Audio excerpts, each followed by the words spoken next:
The question that was asked was, how has the training impacted me? And just like Rocio, I was, very honored to have asked that question and to be in front of you guys to discuss that. And as I was pondering it, for days and actually writing a couple of things this morning, something came, in my mind. It was a Bible verse that said, "Not by might nor by power, but by my spirit." Yeah, and that really kind of impacted me even more, because coming into the program, days before I actually applied for the program, I was praying that God would put me in a place, in a position where I can, be of service to others, but also impact their lives. And it so happened that I was accepted into the program.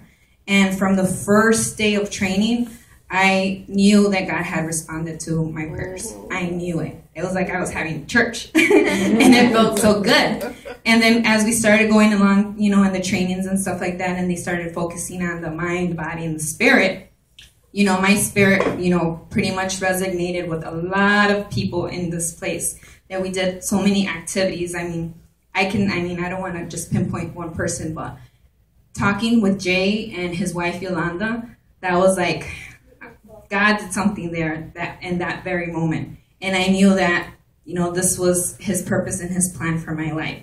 So all I want to say is that whatever the Be Strong family has imparted in me, that's just something that I myself would want to impart in our parents. And I just wanted, make them proud, and also, what they imparted in me was such a love and such a passion about the program, about what they were explaining to us.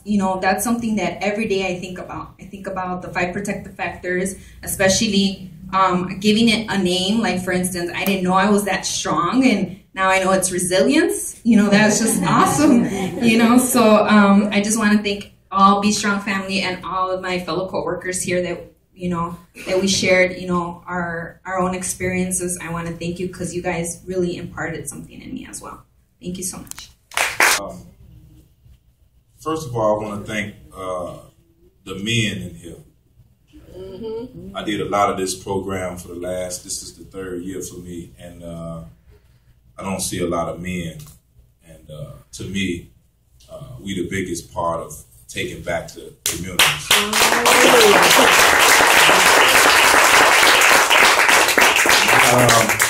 My story is quite simple.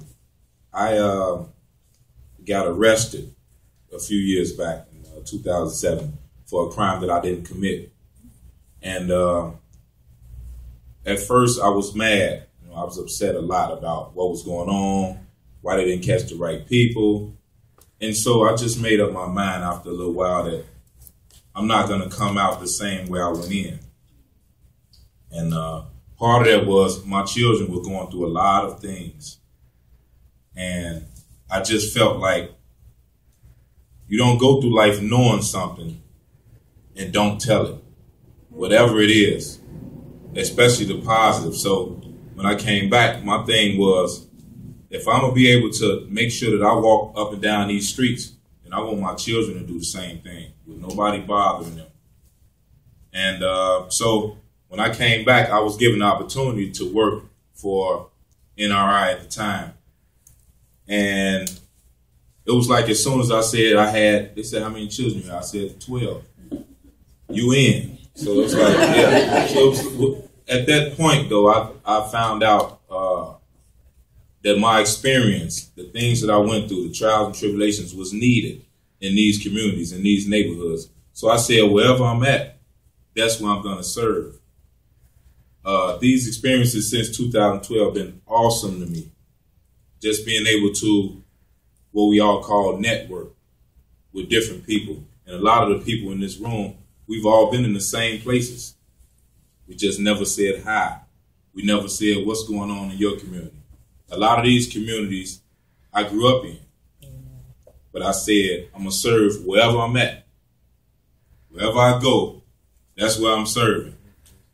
And so since 2012, I've made myself available to every community, and especially to Inglewood, because the same way they pulled out their hand and grabbed hold of me, that's the same thing I'm trying to do now. It don't matter who you are. It don't matter what you are. I'm not the judge. I'm not your maker.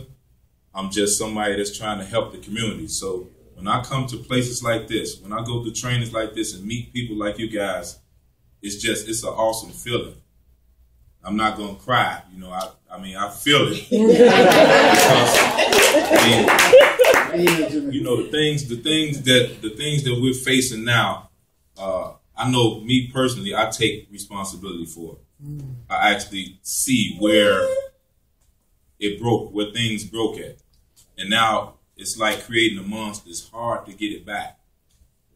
But if it's worth it, and if you're not sitting back waiting for it to hit your doorstep, then you'll do something about it. And like I said, I'm here to serve. Whenever y'all need me, y'all can call me. Wherever I'm at, that's where I'm at. That's what I'm doing. You know, the same thing that I'm doing, the same way we all walk through these neighborhoods, because I feel I can walk through any neighborhood. I'm not a gangbanger. I'm not a thug. I'm a man. I'm a man that takes care of his responsibility. And if you want to be responsible, then you can jump on the team. If you don't, I'm going to give you a little while and then I'll be back and see if you want to jump on the team then. But I'm not going to give up.